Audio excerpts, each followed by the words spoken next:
Kubor nagaslem jong unongsan Hima.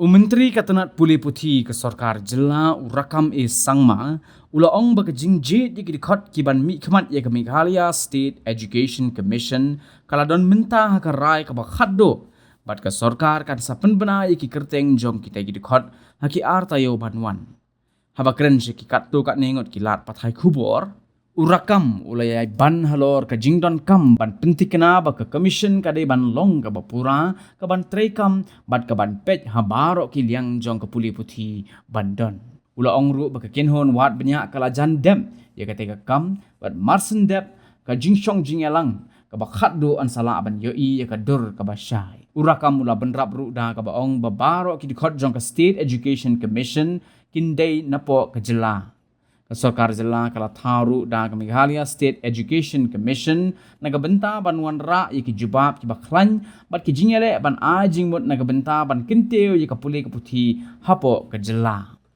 It is at the final stage, and anytime will be once maybe in next 1 week, 2 week we will be able to get the clear picture. We have almost, search committee has almost completed the exercise, and we are at any time once we will be able to hold the final meeting. I think that will be.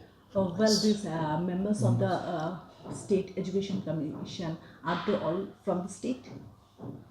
Yes. By when can we expect the? Maybe in next 2 weeks. In next 2 weeks. So another thing.